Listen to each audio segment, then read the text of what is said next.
Hello and welcome to the Bitcoin Latam Report. Today I have Damián Silva, the founder and CEO of Tropicus. I have a lot of questions because I've seen Tropicus doc all over my Twitter feed. So I'm really happy, Damián, that you're here on the episode to explain us exactly how it works. So welcome and happy that you're here. Thank you, Masik, for the invitation. I want to clarify that Mauricio is the co-founder of Tropicus. I'm just there for the beginning of the project. So I am the community lead of Tropicus, and I'm happy to be here. Perfect. Sorry, I apologize for the mistake. No, not But worry. so maybe just to start, can you give a bit of background of your story as a Bitcoiner for for the people that don't know you? How did you start at Tropicus? Were you doing something else before? And yeah, just curious of your background and what is your passion inside Bitcoin? Yes, of course. Well, I am a teacher of English. I teach grammar and vocabulary at primary and secondary schools. I'm from Argentina, Buenos Aires, and I started in the Web3 or crypto space during 2018 because of the regulations we have here in Argentina. I wanted to buy some dollars because of COVID and different things. I couldn't. We were locked to buy dollars, and I wanted to find a way in order to buy those dollars because through the bank you couldn't. So I started to look for information about how could I buy some stable coins because I have heard that using DAI, USDT, or USDC, I could convert those coins into paper money, and I found DAI. Then I bought some, and then I saw the Bitcoin price volatility, and I say, okay, perhaps with Bitcoin I can have some money. And during the bull market, it was like every day I had more pesos. And I was really happy. And then when the bear market came, I lost everything, the gains and the money I had put there. So then I started to learn about Bitcoin, DeFi. What can I, what could I do with the money? And then in 2022, I found Tropicus. I was in Twitter, and a lot of people I followed were in the Twitter space of Tropicus, and I say, okay, let's see what Tropicus is, and I realized that it was a DeFi protocol where you can put bitcoins there, and you had the possibility to earn up to 3% annually. I was happy with that. And then I had the opportunity to take a loan. In Argentina, for example, if you want to take a loan, you have to pay more than 100% annually, and you have to pay every first or second day of the month. With Tropicus, I could take a loan, and I pay the amount I wanted in the time I had the money. So I tried with a small amount, and I realized that it was something useful for me and for my personal situation. So I started helping the team, and from that moment up to now, I have been helping people and being part of the team. Congratulations. I actually interviewed many people so far, and a lot of them started their Bitcoin journey because they visited Argentina and they were affected by all the monetary stuff happening there. And what's surprising for many Bitcoiners, they believe that, in a country with hyperinflation or with high inflation, people will adopt Bitcoin well fast. But what ends up happening is that a lot of people will use stablecoin because they prioritize stability over trying to make money, as you said, right? You make a lot of money during the bull market, but when Bitcoin fell, you lost it. So that's common story, I believe. So in order for people to understand Tropicus, and also, you said DeFi, but you also mentioned in your account BitcoinFi. What is Yeah, for you BitcoinFi exactly? Because a lot of hardcore Bitcoiners will say like, "Oh, DeFi is a shitcoin world, yeah. a shitcoiner," but there's definitely something there. So why BitcoinFi? Why do you name it this way? Yes, the important thing to understand here is the network where you do Bitcoin finance. So I always use Rootstock that is a sidechain of Rootstock, where there's no token but Bitcoin. You pay fees with Bitcoins and you help miners. It's something that I really like because it's really aligned with with the Bitcoin network and with what all of us as Bitcoiners support. So that's the first part. And then the second part is that it's very easy to go through Bitcoin to Rootstock and to go back to the Bitcoin network today. We have Vault, for example, and we have the POPEC that is the native bridge of Rootstock. So that's the really interesting part. And of course, it's not the fastest network, it's not the cheapest, but it is aligned with my mind as Bitcoiner. So I really like and support the chain. For example, for a transaction, you have to wait up to 30 seconds, 20 seconds, and you pay, for example, to take a loan, you have to pay $1 more or less in Bitcoin. Here with RBTC, that is the native token where you have to pay the gas with. So I deposit RBTC, I take a loan that is a flexible loan, and when I can pay all the loan, I go back to the Bitcoin network.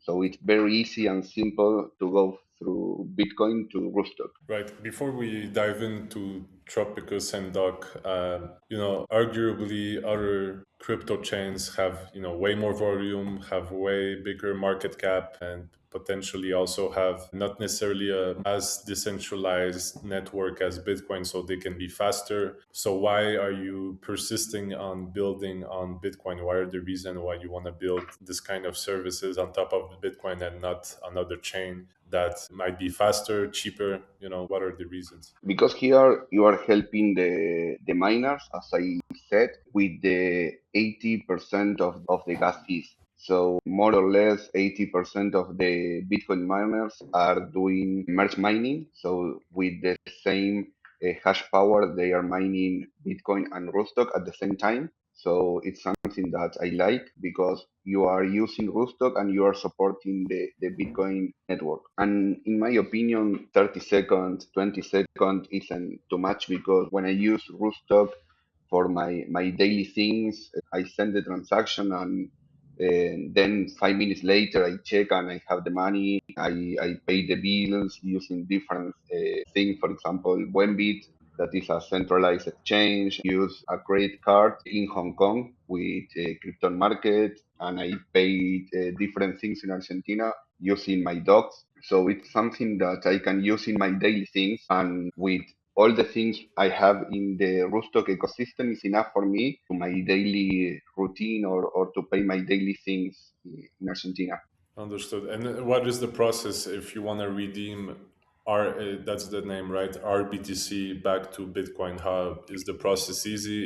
Is it safe? Like, what are the guarantees that, I don't know, you get censored or somebody blocks the transaction? Is it possible, or what are the protection for the user in that sense? No, it's decentralized, it's trust minimized, it's not trustless, but trust minimized. And for example, if you have less than one Bitcoin, for example, you can use a vault that in less than 1 minute, you can go through, for example, a Lightning Network to Rootstock or Bitcoin to Rootstock. And then, for example, if you want to move higher amount, for example, one Bitcoin or more, you can use the POPEC. And for example, if you want the fast mode, if you want to move one Bitcoin, perhaps you will pay 50, yes, $50 in Bitcoin for the fees. And then in 15 minutes, you have the Bitcoin from from Bitcoin to Rootstock. Or if you want to wait 17 hours more or less for security reasons, in $1 or $7 more or less, you can have your RBTC in Rootstock. I tried the two forms and both really works well.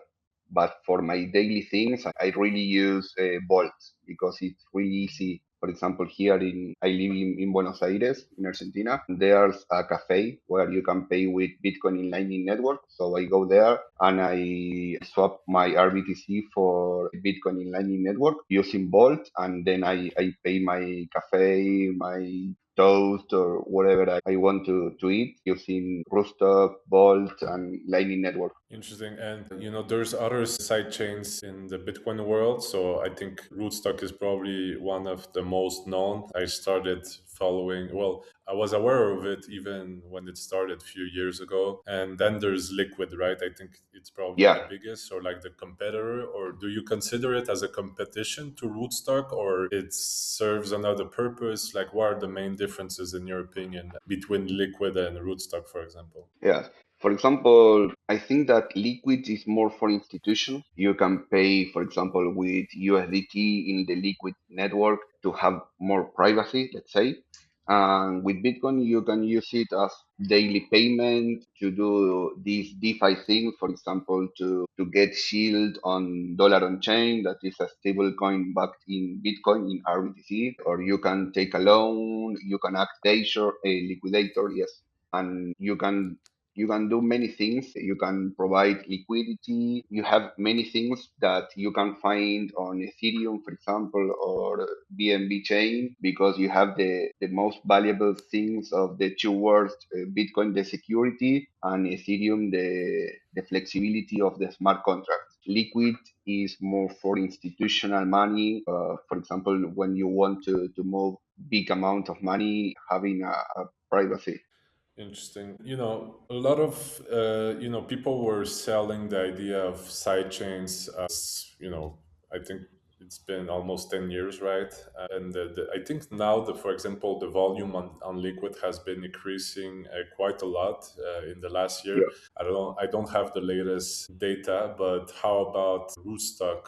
Do you also see an increase in usage? And why do you think it took so long, for example, for Liquid to start taking off? And I don't know how much is being transacted on Rootstock, but can you give your opinion on why is it going so slow, or is there a reason why it's not adopted as fast? Yes, I think that many years ago, a lot of people were looking the Ethereum ecosystems, and Bitcoiners said, okay, Bitcoin is Bitcoin, and a side chain, and for example, Lightning Network is not Bitcoin, Rootstock is not Bitcoin, and then those minds are changing so fast because a lot of people, and not only people but institutions, are looking for different things. For example, hey, I have a big amount of money and I want to use my bitcoins, but I don't want to sell them. And a lot of bitcoiners are doing the same because okay, I have to use this money and I don't want to sell. So what can I do with my bitcoins? So okay, you can use it as collateral. If you take a loan, you don't have to pay taxes because you are not selling, but you are taking a loan. So, for example, here in Argentina, we have three cases from users that bought two houses and one apartment. The apartment is rented, and with that rent, the owner of the apartment, who used Bitcoin as collateral, is paying the loan. And he said, in 5 years, I finish the loan, I pay all the loan, and then I have the apartment. And for example, two other people used Bitcoin as collateral and, for example, started building a house in Uruguay. And the other one is doing some changes, for example, changing the floor, he's making a pool. So we have different cases, and people say, okay, Bitcoin is something that I don't want to sell. I want to have it. And okay, one option is to use it as collateral, and we have a flexible loan where I can pay with different amount. And what I can do is, okay, this amount I can pay nothing. So the next month I will pay $200 more, for example. So it's totally flexible. You are the owner and you are the responsible to pay that loan. So I think that a lot of people is looking for Bitcoin finance to do those things. Right. And so basically, the loan is given with DOC, right? Which is basically the stable coin that represents $1. And from what I understand, it's been a while that I didn't do a research about DOC. But Yeah. from what I understand, is it algorithmic? Like, how do you guarantee the stable price at $1, and who backs it? What's the Yes. internal engine to guarantee that it won't fall? Because there's many examples in the past where I don't know if that was a similar structure, but algorithmic stable coins that are backed by Bitcoin or other cryptos.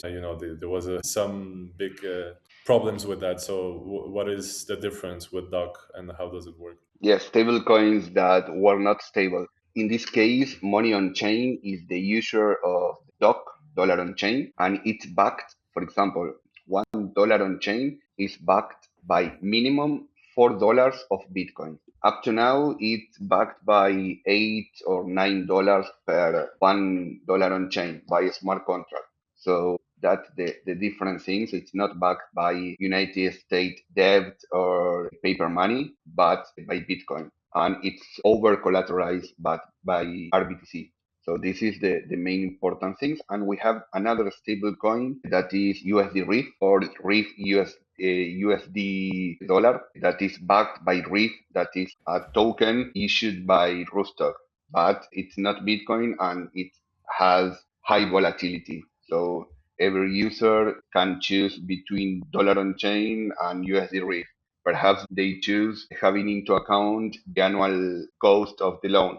Perhaps dollar on chain now has 10% annually and USD-RIF, sorry, has 9 or 8%. So they prefer to take a loan in USD-RIF and then they change USD-RIF by DOC. Okay, interesting. Sounds a bit complicated for me. I'm just curious. For example, now the price has crashed, right? So, what is happening behind the scenes in Doc for making sure that it doesn't go below a certain threshold and you don't have the funds? You said they're over collateralized, but how much, and what is usually happening when there is a big crash like this? When those crashes happen, Doc is it has more collateral. For example, when the crash started, it was backed by $20 in Bitcoin, more or less per one Doc. And in the case of Tropicus, there's a liquidation part in the protocol where you can go there and every user, for example, you, me, every user can liquidate a loan. For example, you take down and Bitcoin, the prices decrease. So what you have to do is or to pay a part of the loan or you can put more collateral. So if you don't do those things, it's possible that you get liquidated. So when that happens, user can pay up to 30% of your debt and the user gets your collateral, okay, so the same amount and 6% to do the liquidation. So you lose and you get paid the loan 30% of the debt up to. Okay, it's not, for example, I can pay 10% if I don't have all the money, but maximum I can pay 30% of your debt. And then you lose the collateral, but 36% of the collateral. Mhm. Okay, so you lose, of course, Bitcoin or BPRO, that is the other token, that is a Bitcoin with a short leverage, and 6% of penalty, let's say. Interesting.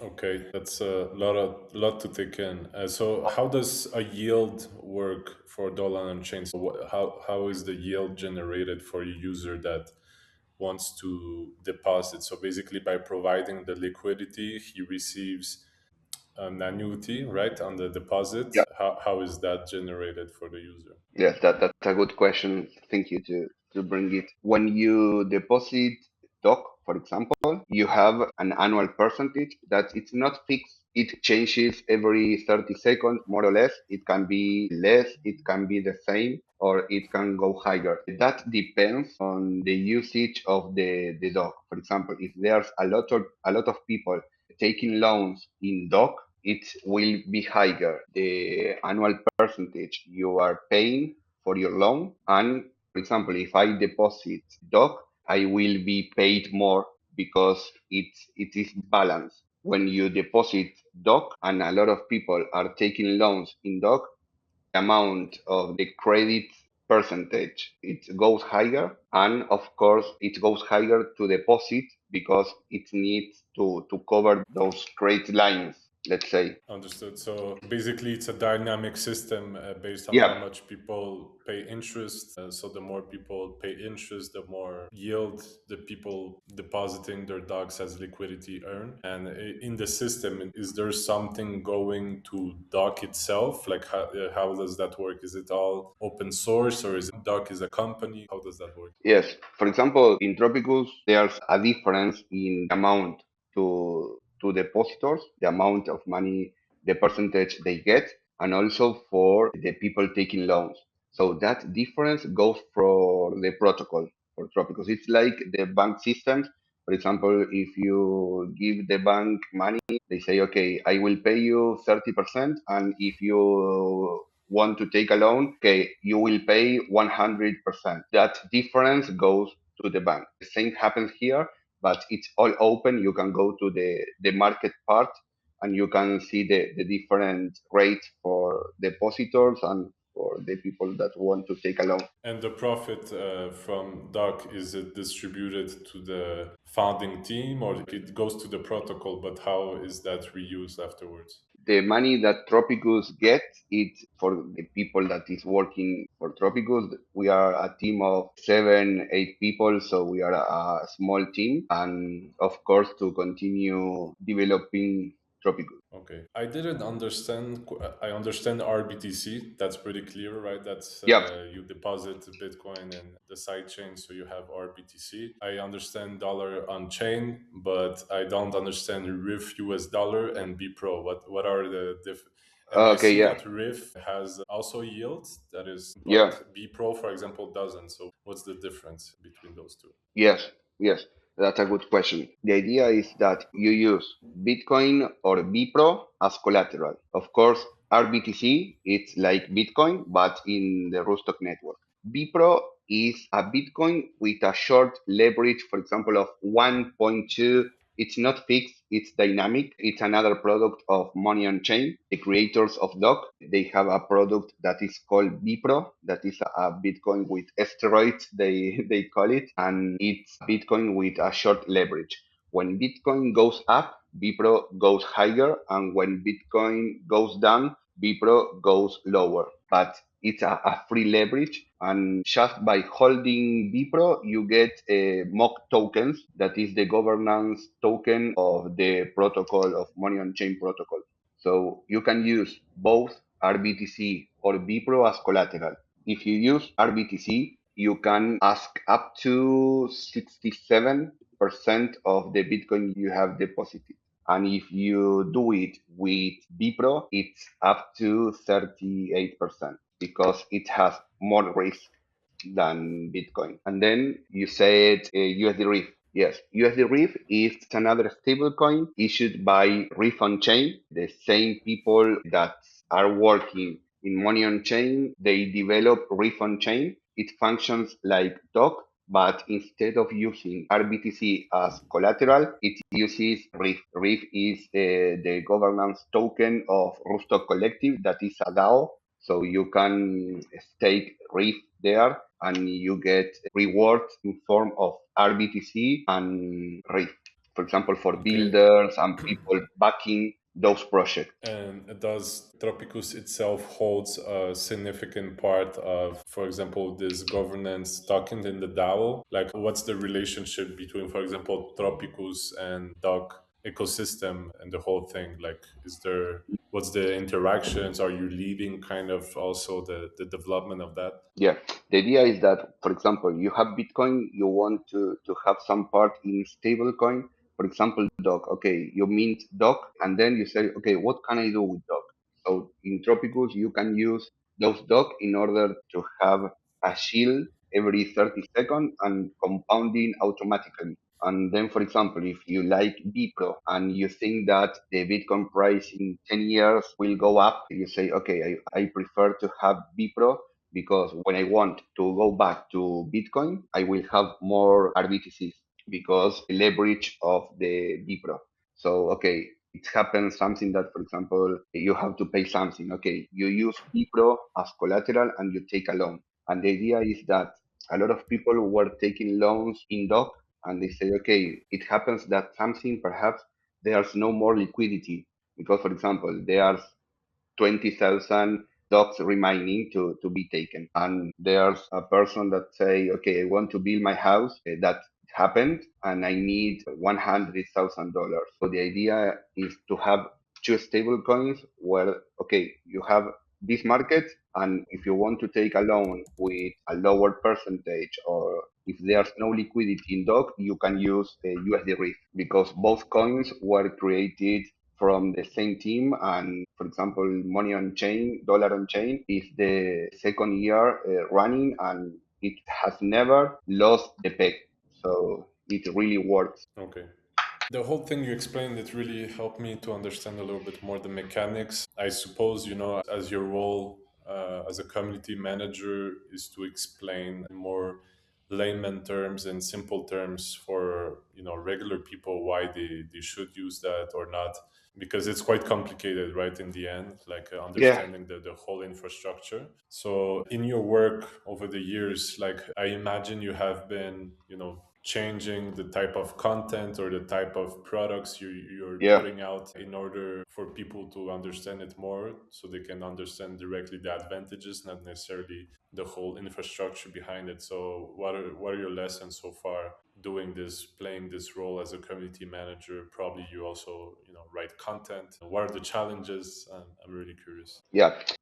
The problem is that at the very beginning, a lot of people came saying, I need a loan. Okay, but you have to have Bitcoin as collateral. No, I don't have Bitcoin. I need a loan. It's very urgent. I'm going to pay back the double. And we noticed that people need education about using Bitcoin as a saving, as a freedom tool. So we have created different things, different courses, master classes, and blog posts to say, okay, from the beginning you have to save in Bitcoin because okay, if I have $1,000 in Bitcoin, I sell Bitcoin and I don't want a loan. So people didn't get it at the beginning how it works and why Bitcoin is valuable. For example, in 2022, when Bitcoin price was near $15,000, if they have sold all the Bitcoins they own, they have lost the price at $126,000. The idea is to have Bitcoin and never sell. That's what I always say. And not taking a loan, for example, you can take a loan up to 67%. Don't take a loan. Don't take all you can. You have to have into account that, for example, if you own $1,000 in Bitcoin, take the half, for example, 500. And then if the price of Bitcoin goes down, you have two options. You put more Bitcoin as collateral, or what you can do is to pay some part of the loan. So before taking a loan, you have to take into account those things because if not, you are going to lose the collateral and you are going to lose 6% extra as penalty. So it was very difficult to make people, okay, you have to save in Bitcoin. But if I save in Bitcoin, I don't want a loan. I sell Bitcoins and that's it. So it's very difficult to make them understand how Bitcoin works, how can you benefit from having Bitcoin and not selling. One important point is the taxes. If you take a loan using Bitcoin as collateral, you are not going to pay taxes because you are taking a loan, you are not selling. So people don't understand this at the very beginning, but I think that in the 2 previous years, a lot of people were putting their attention into finance with Bitcoin, into Rootstock, into different things. For example, Botanics, that is a new chain to do Bitcoin DeFi, and other chains. But people are trying to use their Bitcoin not to have it storage there, but to use it in order to buy more Bitcoins because we have people that say, okay, I want to buy more Bitcoins, but I don't have money. I'm going to use my Bitcoin as collateral. I'm going to take a loan with DOC and I redeem the DOCs and I get more RBTC. I deposit the RBTC and I take another loan, doing like a loop. And a lot of people, for example, okay, I have a shop. I want to buy more clothes because it's a good opportunity. I don't have liquidity here, so I'm going to take a loan to buy different things, stuff for my shop. And it depends on the people, but we have a lot of different things.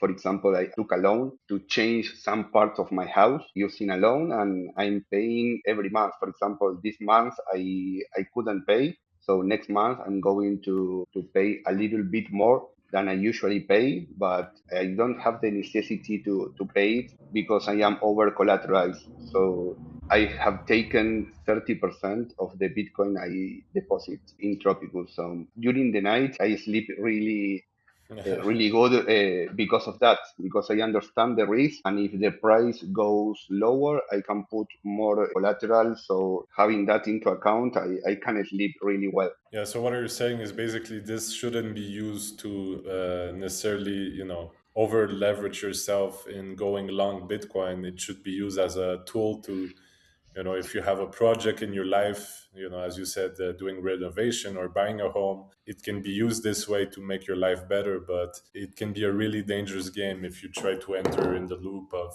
over leveraging your Bitcoin you already have, and you just can lose everything. And that's not necessarily what you want also as a platform, right? You don't want the Yeah. users losing their Bitcoin, because then it can reflect bad on you, because they will blame that you liquidated them. So it's a challenge to also teach them financial responsibility, I'm guessing. Yes, and a lot of people want to gain the market. And for example, I am going to sell at this moment that I think it's the top of the market, and then the price goes higher, and they have no more bitcoins. So it's very difficult. But the idea is to use Bitcoin finance as a tool. I think that the best part of this is to take a loan from 8% to 10%, 12%, no more than that. It's something that is beautiful, and where you have flexible terms in order to pay part of the loan, or to pay totally without amount, without date.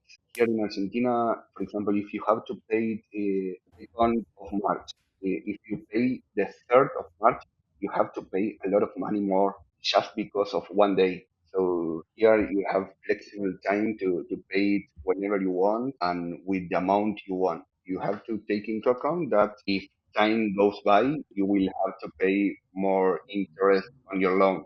But it's something that is obvious. If you want, I know a lot of people that took a loan in 2022 and they haven't paid yet. So it's totally flexible. Interesting. Also, there's no KYC, right? Because you're Yeah. not doing any exchange with actual fiat. And then if people want to redeem DOC for fiat in real life, then they have to deal it in a separate manner. Are you worried that maybe, authorities will ask, even if there's no on-ramp with fiat, in the real world, are you worried that maybe this kind of platform in the future will get also regulated with KYC and AML? What's your vision about that? Some users are worried about that. Today, it's very simple to go from DOC to USDT or to USDC. So, for example, DOC is deployed on Rootstock and on Arbitrum. So, using Stargate, you can go from Rootstock to Arbitrum, and then you can swap DOC by USDT. So a lot of platforms accept USDT on Arbitrum, and here in Argentina, there's a lot of no KYC shops that you can say, okay, I have this USDT and give me the money. So you go there and you get the paper money, and you go. So it's not a problem here in Argentina, but people from different countries, perhaps they have these problems because they don't use stable coins or crypto a lot as in Argentina. But I noticed from 2 or 3 years ago, the usage of crypto, stable coins, and P2P increased a lot. For example, here we have P2P.me, and for example, you can buy USDC or you can send USDC to a wallet without KYC. In Argentina, we pay a lot of things with QRs. So, for example, you scan a shop and they say, okay, you have to pay 12,000 pesos. Okay, you put the amount and another person pays for you, and then your USDC goes to that person, and the shop gets the money in Argentina pesos. So it's something that works really nice, and people from Mexico, Canada, Colombia come here and use stable coins to pay daily things in Argentina pesos, and the shops get Argentinian pesos in 1 minute. Yeah, this I've heard of that model and it's amazing. In Mexico here we have something called SPAY, that's like the banking system to send pesos between Mexican bank accounts. And here I'm recording this from La Casa de Satoshi, so we have quite a big Bitcoin community, but the whole P2P structure or projects are non-existent here in Mexico. So I will absolutely love to pay my tacos by sending this request, because even for example, tacos on the street will often have it's called a clave. So it will be awesome to have this sort of product, but so far nobody has done it here in Mexico. And I'm not sure if because when you're paying something in a restaurant, you're expecting a fast payment. You don't want to wait 10 minutes, 30 minutes for somebody Yeah, to take your request and pay. So I'm not sure if in this moment there will be significant offer in terms of people wanting to pay on the spot. I don't know, maybe I'm supposing that not, but I would love to have this kind of project here in Mexico. That would be awesome. that was the problem with this app, because I tried 2 weeks ago and I say, okay, I have to scan. And of course, here in Argentina, we have Mercado Pago, where you scan the QR and 30 seconds, the shop gets the money. So I say, okay, I'm going to try this. And with my cam, I scanned the QR and another person was paying for me and he was getting my USDC. And instead of 30 seconds, it was 40 seconds. So it was really fast. And the shop say, okay, here I have it. I get the money. Here you have your ticket. Thank you very much. They didn't notice what I did. And it's something that with that payment, I get 4% of cashback in CBBTC in base network. So something that it really works in Argentina. We have beautiful things to pay. We have the first credit card by Lemon, where you put 1 cent of Bitcoin and you can use the credit card to pay different things in Argentinian pesos. And then you have to pay, for example, the day number 10 of the following month, but using Bitcoin as collateral to pay things not in crypto, but in Argentinian pesos. Yeah, I love this, bridges and methods to pay. As a Bitcoiner, I think, there's a lot of push for merchants to accept Bitcoin. But in my opinion, we should first build tools that let Bitcoiners ready to spend their Bitcoin or, using this kind of methods to be able to spend their Bitcoins anywhere they travel. Bitcoiners go to conferences, they go to. So I believe the real adoption path is first let the Bitcoiners that are ready to spend their Bitcoin in whatever method possible, and then the merchants will come later. I don't know what's your opinion on who should come first. It's kind of a chicken and egg problem. I Yeah, don't know if you have any opinion about that.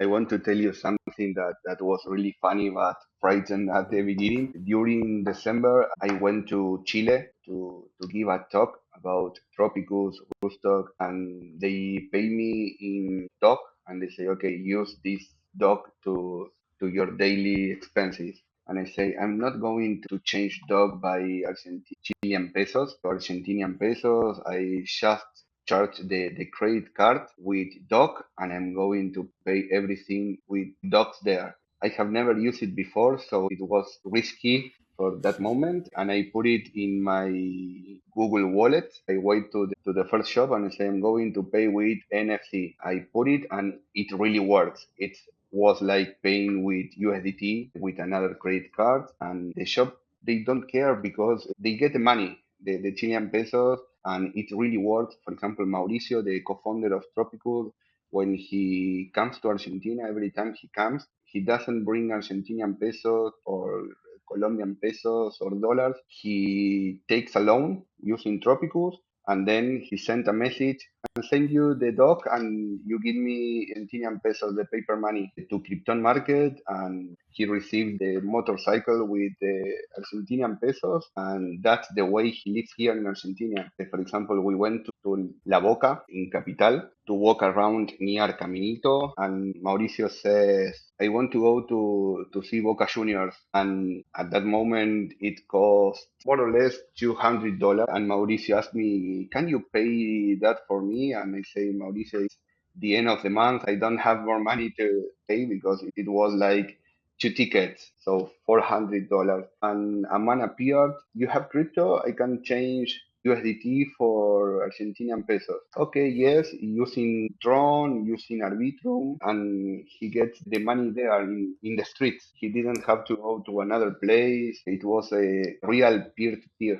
So here it's something common in Argentina. We like to live risky. The Bitcoiners going to a country only with a Lightning wallet or few apps and trying to figure it out. I'm curious, because Tropicus, I guess it started in Argentina, right? So In all the Colombia, content in Colombia. Okay, sorry yeah, about that. So well, it started in Colombia, and right now I think the team is mostly Latam focused and yeah, Latam based. So all the content is in Spanish. All the Spanish. everything seems to be oriented towards the Spanish market. Is this for specific reasons? Do you intend to eventually expand, or you believe that Tropicus is mostly going to be useful for the Latam market for now? Like, what's the vision with all of this? The idea is Tropicus is open worldwide. We have the English language, the Portuguese language, and Spanish language, but all our communication is in Spanish because we just focus on solving the problems people have in Latam. So that's why all the communication and the name Tropicus comes from tropical, from here, Latin America. Okay. And do you think at some point you want to expand, or you really want to focus and grow in Latam first? Yeah, the idea is to grow here in Latam first, and then yes, to expand to English-speaking countries or perhaps another language. But the first part is to expand here in Latam. We have also users from Africa where they have similar needs and similar problems in Argentina, Venezuela. We focus on those two big markets. Okay. And is there any opportunities for anyone that would like to get involved right now? And do you have some roles open, or is there an open source component of all of this? What do you suggest for someone that is interested in contributing, not necessarily only coding and as a developer, but maybe as a content creator? What are the possibilities and opportunities right now? Yes, up to now we don't have open opportunity, but we have a lot of people that are super users of Tropicus. That, for example, when we want to make a change of Tropicus, we speak publicly in the Telegram group, and those users we try some different things. For example, you can try this. What about the liquidation portal in order to get feedback from those users? And the code is the compound base. We haven't made any changes, so the code is open source. So in the Tropicus page, you can find the link to the GitHub of Tropicus. And is there any big plans for 2026? Maybe a secret you can share exclusively on this episode, or just what are your Yeah. plans and what is your vision for the next year? Yes, we are trying to develop something related to artificial intelligence. For example, to operate Tropicus through artificial intelligence, for example, make a deposit, take a loan, and to make it even easier than it is today. Just like a chat box, but we started this year, so we are going to have to work during the following month in order to have a strong product. But the idea is to integrate artificial intelligence with Tropicus so users can know, for example, what the status of my loan, and they get all the information there. You can ask questions and it searches from the web or through the smart contract to give you a correct order, and it suggests something to do if you are near a liquidation. So I think it's something that users will really like. So a little bit like a personal financial advisor that will, Yeah, Yeah. guide you in the whole process, making sure you're not making mistakes or suggesting you might be gambling a little bit too much. You should reduce your pace or something like that. Yeah, something like that. For example, take me a loan of 100 dogs. Is my collateral enough? Is it enough to be out of the liquidation zone? And according to that, you can take an action. For example, okay, take a loan or don't do it. I'm going to deposit more or deposit 0.01 and take a loan of $100 in dog. And you can do all those things using a chat, like chatting through Telegram. That's really interesting. Yeah. I'm gonna be looking forward for it. Maybe when it's out, I will contact Milton again, and we Yeah. can schedule another episode just about this. This was really useful for me, to be honest, to understand like the whole ecosystem. It was quite a blur for me, but I think after this conversation, you made it Too much much more information. clear. No, you make it really more clear. So I really appreciate that. I hope some listeners will also understand a little bit more. And yeah, I don't know if I miss anything, but that was kind of the overview for me. So yeah, I don't know if I miss anything. You want to add something for the end? No, because it's very simple. The idea is to have a simple platform where you can deposit and get paid, and you can use your collateral, use your deposit, sorry, as collateral and take a loan if you need it. So the idea of Tropicus is to have something simple but useful for the people that want a loan or to get protected from the devaluation of the local currency. So thank you, Damian. That was really eye-opening. So I will add all the links that Damian mentioned, and you should all follow Tropicus online on X on their platform, so you can follow their development. So thank you, Damian, and it was a pleasure having you. Now, thank you to you, and it was my pleasure to be here.